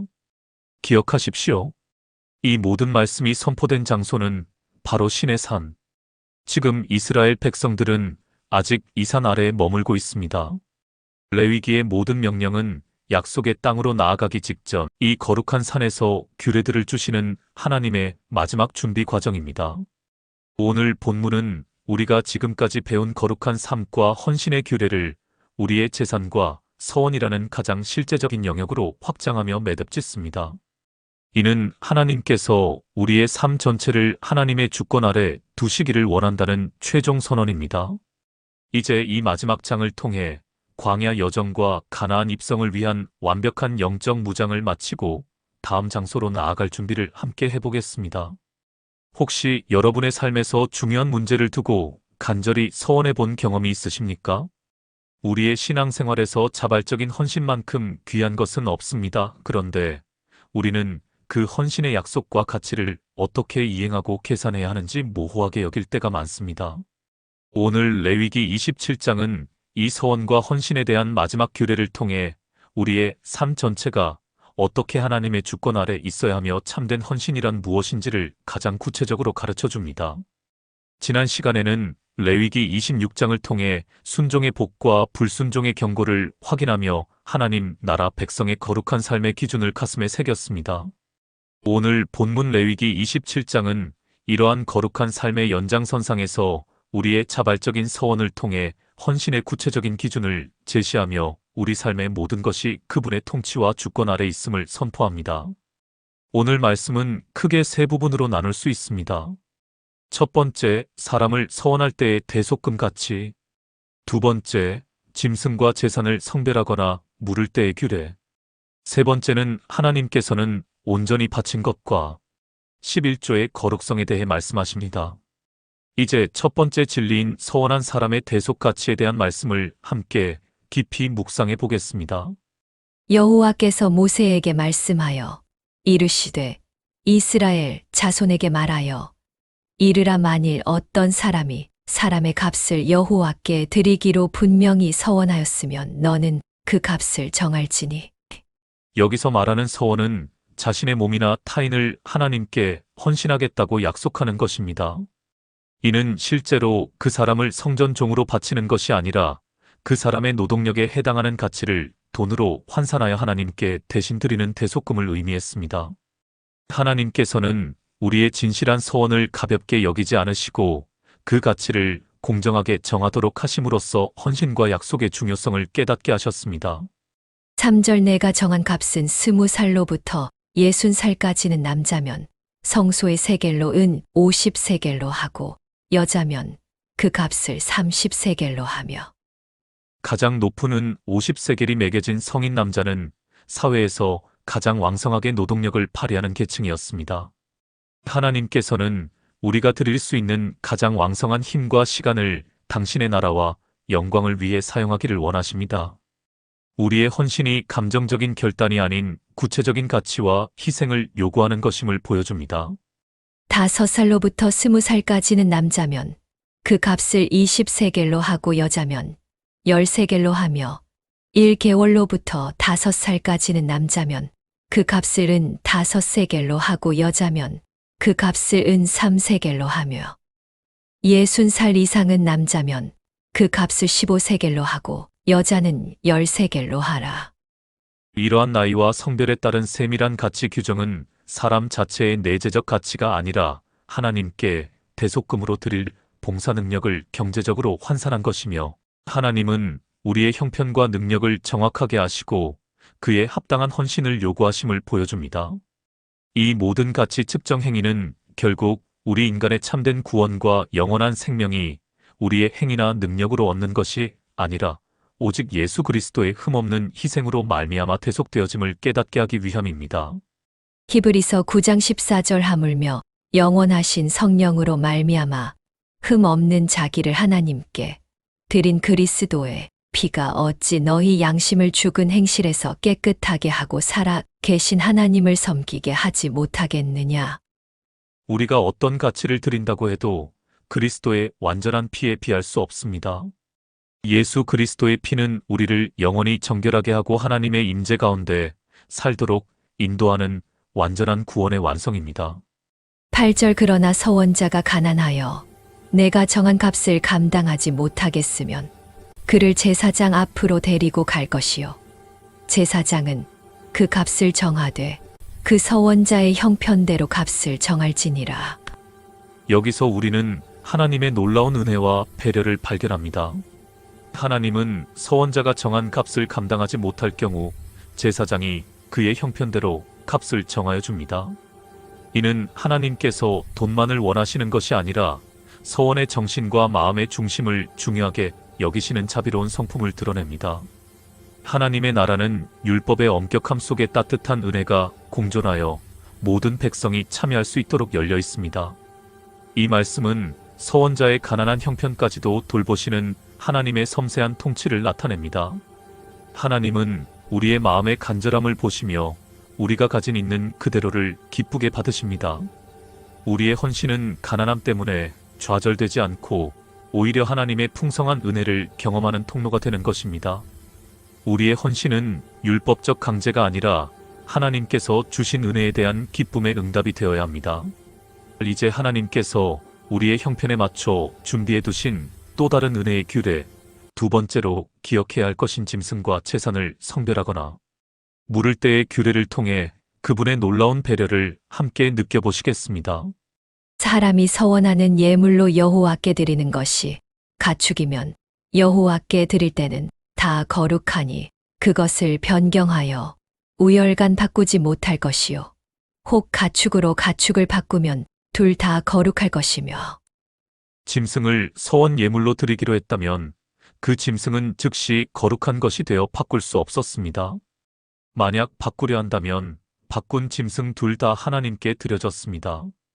이 규례는 하나님께 드린 헌신은 변개할 수 없는 신실한 약속임을 강조하며 경솔함과 기만을 철저히 금지합니다. 이는 하나님의 통치 아래 있는 백성이 가져야 할 정직한 헌신을 보여줍니다. 우리의 헌신은 세상적인 이해타산으로 바꿀 수 없는 변함없는 신실함이어야 합니다. 마태복음 5장 37절. 오직 너희 말은 옳다 옳다 아니라 하라 이에서 지나는 것은 악으로부터 나느니라. 하나님께 대한 우리의 서원은 진실함 그 자체여야 합니다. 예수님께서는 우리의 말이 곧 우리의 인격이 되어야 함을 가르치셨습니다. 이는 하나님 나라 백성이 가져야 할 변함없는 신실성입니다. 부정하여 여호와께 예물로 드리지 못할 가축이면 그 가축을 제사장 앞으로 끌어갈 것이요. 제사장은 우열간의 값을 정할지니 그 값이 제사장의 정한 대로 될 것이며. 부정한 가축은 제물로 드릴 수 없었기에 재산적 가치로 환산하여 성전에 드렸습니다. 이는 모든 헌신이 하나님의 기준에 따라 정결해야 함을 나타냅니다. 하지만 부정한 것도 가치로 환산하여 허용하신 것은 하나님의 주권이 모든 것을 선용하실 수 있음을 보여줍니다. 13절 만일 그가 그것을 물으려면 내가 정한 값에 그 5분의 1을 더할지니라. 한번 하나님께 드려진 것을 다시 되찾으려면 정해진 값에 5분의 1을 더해야 했습니다. 이 추가금은 경솔하게 서원하고 쉽게 번복하려는 마음을 방지하는 역할을 했습니다. 이는 서원과 헌신이 얼마나 신중하고 무거운 책임이 따르는지 가르쳐 줍니다. 우리는 그리스도의 완전한 대속으로 죄에서 물으심을 받았습니다. 에베소서 1장 7절. 우리는 그리스도 안에서 그의 은혜의 풍성함을 따라 그의 피로 말미암아 속량 곧 죄 사함을 받았느니라. 우리가 죄로부터 속량된 것은 우리가 값을 치른 것이 아니라 그리스도의 보배로운 피라는 엄청난 대가로 이루어진 것입니다. 이것이 우리에게 영원한 복을 가져다 준 완전한 구원입니다. 만일 어떤 사람이 자기 집을 성별하여 여호와께 드리려 하면 제사장이 그 우열간의 값을 정할지니 그 값은 제사장이 정한 대로 될 것이며 만일 그 사람이 자기 집을 물으려면 내가 값을 정한 돈에 그 5분의 1을 더할지니 그리하면 자기 소유가 되리라. 만일 어떤 사람이 자기 기업된 밭 얼마를 성별하여 여호와께 드리려 하면 마지기 수대로 내가 값을 정하되 보리 한 호멜지기에는 은 50세겔로 계산할지며. 집이나 밭과 같은 재산도 서원의 대상이 될 수 있었고 제사장이 그 가치를 정하는 주체가 되었습니다. 이는 헌신의 행위가 인간적인 욕심이나 자의적인 기준이 아닌 하나님의 주권적인 뜻에 따라 이루어져야 함을 보여줍니다. 만일 그가 그 밭을 희년부터 성별하여 드렸으면 그 값을 내가 정한 대로 할 것이요. 만일 그 밭을 희년 후에 성별하여 드렸으면 제사장이 다음 희년까지 남은 연수를 따라 그 값을 계산하고 정한 값에서 그 값에 상당하게 감할 것이며. 밭의 가치는 희년을 기준으로 정해졌습니다. 희년이 가까울수록 사용할 수 있는 남은 기간이 줄어들어 가치도 줄었습니다. 이는 모든 땅의 소유권이 하나님께 있음을 상징하며 이 세상의 모든 시간과 재산이 유한함을 깨닫게 합니다. 19절 만일 밭을 성별하여 드린 자가 그것을 물으려면 내가 값을 정한 돈에 그 5분의 1을 더할지니 그리하면 그것이 자기 소유가 될 것이요. 만일 그가 그 밭을 무르지 아니려거나 타인에게 팔았으면 다시는 무르지 못하고 희년이 되어서 그 밭이 돌아오게 될 때에는 여호와께 바친 성물이 되어 영영이 드린 땅과 같이 제사장의 기업이 될 것이며. 밭을 무르지 않거나 타인에게 팔면 희년의 원주인에게 돌아가지 않고 제사장의 기업이 되었습니다. 이는 하나님께 한 번 드린 것은 영원히 하나님의 소유가 됨을 분명히 합니다. 이러한 영원한 소유권의 개념은 그리스도 안에서 우리가 얻은 기업이 얼마나 영원하고 확실한지를 깨닫게 합니다. 골로새서 3장 24절. 이는 기업의 상을 주께 받을 줄 아나니 너희는 주 그리스도를 섬기느니라. 우리의 참된 기업은 이 세상의 밭이나 집이 아니라 주 그리스도를 섬김으로 얻게 될 영원한 하늘의 상입니다. 이것이야말로 하나님 나라에서 누릴 가장 완전한 복의 상태입니다. 만일 사람에게 샀고 자기 기업이 아닌 밭을 여호와께 성별하여 드렸으면 20 너는 값을 정하고 제사장은 그를 위하여 희년까지 계산하고 그는 내가 값을 정한 돈을 그 날에 여호와께 드려 성물로 삼을 지며 그가 판 밭은 희년에 그 판 사람 곧 그 땅의 원주인에게로 되돌아갈지니라. 기업이 아닌 산 밭을 드릴 경우에도 희년에는 원주인에게 돌아갔습니다. 이는 이스라엘의 토지 제도가 하나님의 주권을 기초로 하고 있음을 명확히 보여줍니다. 25절 또 내가 정한 모든 값은 성소의 세겔로 하되 20게라를 한 세겔로 할지니라. 성소의 세겔은 일반 세겔보다 더 정확한 기준을 사용했습니다. 이는 하나님께 드리는 모든 헌신과 가치 측정이 하나님의 거룩하고 엄격한 기준에 따라야 함을 강조합니다. 26절 오직 가축 중에 처음 난 것은 여호와께 드릴 첫 것이라. 소나 양은 여호와의 것이니 누구든지 그것으로는 성별하여 드리지 못할 것이며. 처음 난 것은 이미 하나님의 것이었습니다. 따라서 이것은 서원 예물로 다시 드릴 수 없었습니다. 이는 이미 드려진 것을 새롭게 드리는 것처럼 하는 위선적인 행위를 금지합니다. 이 말씀은 이미 하나님의 소유된 우리를 기억하게 합니다. 고린도전서 6장 19절. 너희 몸은 너희가 하나님께로부터 받은 바 너희 가운데 계신 성령의 전인 주를 알지 못하느냐. 너희는 너희 자신의 것이 아니라. 우리는 우리의 것이 아니라 하나님의 것입니다. 성령이 우리 안에 계시며 우리의 몸은 성령의 전이 되었습니다. 이것이 우리 삶에서 하나님과의 임재를 선포하는 시작입니다.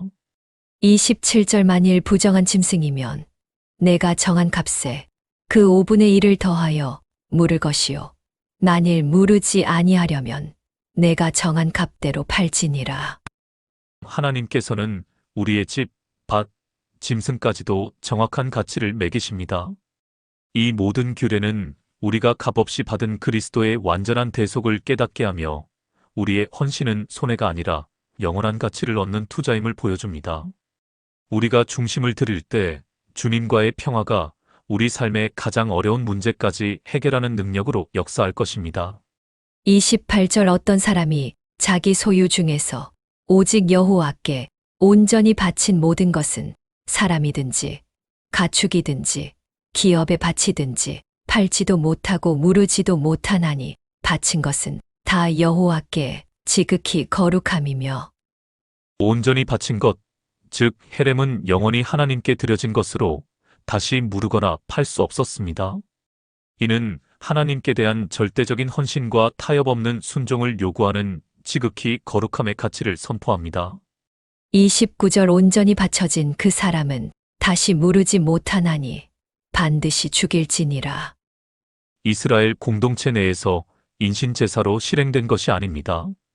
이는 죄와 저주에 대한 하나님의 절대적인 공의와 심판을 상징적으로 보여주며 되돌릴 수 없는 완전한 헌신의 극단적인 경우를 나타냅니다.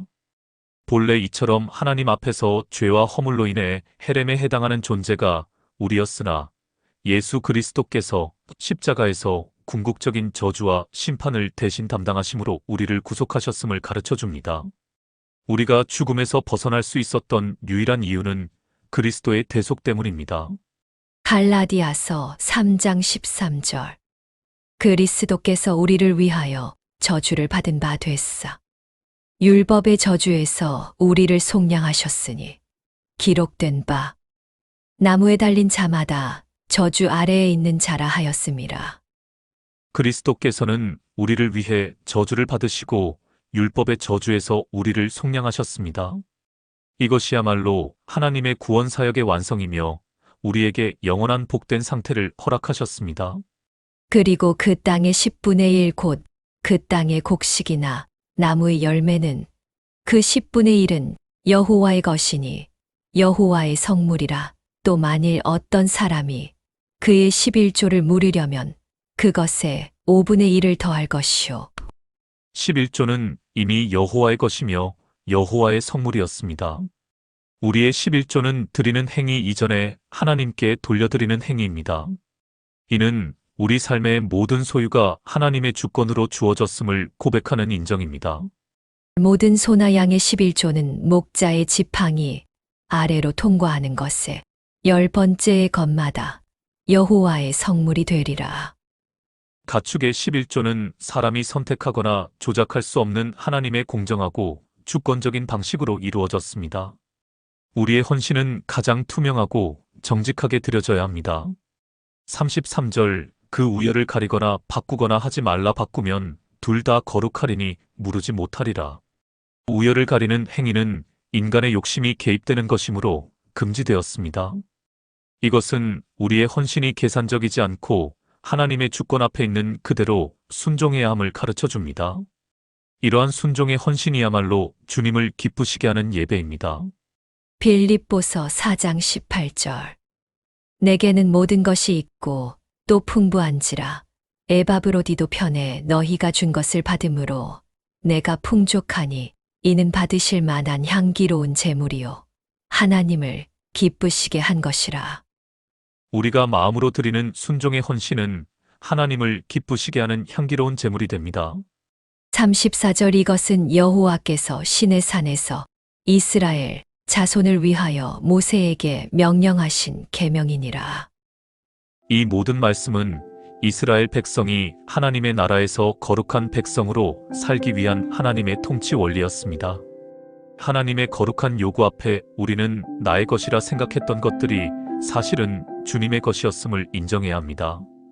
이 모든 규례는 우리가 값없이 받은 그리스도의 완전한 대속을 깨닫게 하며 우리의 헌신은 손해가 아니라 영원한 가치를 얻는 투자임을 보여줍니다. 우리가 중심을 드릴 때 주님과의 평화가 우리 삶의 가장 어려운 문제까지 해결하는 능력으로 역사할 것입니다. 이제 말씀을 마음에 품고 지금부터 이 말씀에 집중하며 은혜로우신 하나님께 더 가까이 나아갈 수 있기를 권면합니다. 하나님은 우리의 가장 작은 헌신까지도 공정하고 은혜롭게 받으시는 세밀하고 자비로운 분이십니다. 모든 것의 소유권이 주님께 있음을 인정하시고 우열을 가리지 않는 순수한 마음으로 우리의 시간, 재능, 물질을 주님의 거룩한 나라를 위해 기꺼이 드리기를 소망합니다. 그리할 때 우리의 삶은 하나님과의 깊은 임재 가운데 영원한 복을 누리는 참된 자유를 경험할 것입니다. 주님만 바라보셔서 복된 삶을 사시기를 바랍니다. 기도 형제자매 여러분, 오늘로 우리는 레위기 27장 강의를 마무리하며 레위기 대단원의 막을 내리게 되었습니다. 솔직히 레위기를 처음 접했을 때 이처럼 상세하고 복잡한 규례들이 끝없이 이어지는 말씀이 부담스럽지는 않으셨습니까? 제사와 정결, 절기와 속죄, 그리고 헌신에 대한 세밀한 규정들을 27장에 걸쳐 묵상하며 때로는 지루함과 어려움 속에서도 하나님의 거룩한 부르심에 귀 기울여 주신 여러분의 영적 수고에 진심으로 존경과 격려의 박수를 보냅니다. 여러분의 이 거룩한 끈기야말로 하나님께서 하나님의 백성에게 요구하시는 신실함의 증거입니다. 레위기는 단순히 규례집이 아니었습니다. 이 말씀 전체가 선포하는 단 하나의 핵심 진리는 바로 이것입니다.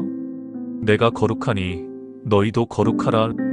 하나님은 죄인된 우리가 어떻게 거룩하신 하나님께 나아갈 수 있는지, 그리고 그분의 임재장막 안에서 어떻게 거룩한 삶을 유지하며 영원한 복을 누릴 수 있는지를 피의 대속과 순종의 헌신을 통해 가르쳐 주셨습니다. 우리의 모든 부족함에도 불구하고 예수 그리스도께서 드리신 완전한 희생을 통해 우리는 이미 거룩한 백성으로 선포되었음을 확신하게 되었습니다. 형제자매 여러분, 우리는 이제 신의 산 광야에서 하나님의 율법과 거룩함을 배운 준비된 백성이 되었습니다. 이제 이 백성은 하나님이 허락하신 약속의 땅 가나안을 향한 위대한 여정을 시작하게 됩니다. 다음에 이어질 말씀은 민수기입니다. 민수기는 이스라엘 백성이 하나님의 명령 아래 진을 정비하고 행진하는 과정, 그리고 광야에서 겪었던 수많은 불순종과 그에 따른 심판과 은혜의 기록입니다. 레위기가 예배에 대한 책이었다면 민수기는 순종하는 행진에 대한 책입니다. 레위기는 하나님을 만나는 법으로서 거룩한 성막 안의 삶을 말씀합니다. 민수기는 하나님과 함께 걷는 법에 대하여 순종 속에서 동행하시는 광야의 삶을 말씀합니다. 하나님의 나라가 이 땅에서 구체적으로 확장되는 이스라엘의 광야 일지를 통해 오늘날 영적 광야를 걷는 우리의 삶이 어떻게 믿음으로 전진해야 할지를 깨닫는 생생한 교훈을 얻게 될 것입니다. 레위기를 마친 여러분의 신실한 마음을 주님께서 기쁘게 받으실 줄 믿습니다. 앞으로 민수기 말씀에서도 더욱 큰 기대와 설렘으로 함께 해주시기를 바랍니다. 감사합니다. 오늘 말씀이 은혜가 되셨다면 좋아요와 구독으로 동역해 주시고 댓글로 받은 은혜를 함께 나눠주십시오. 감사합니다.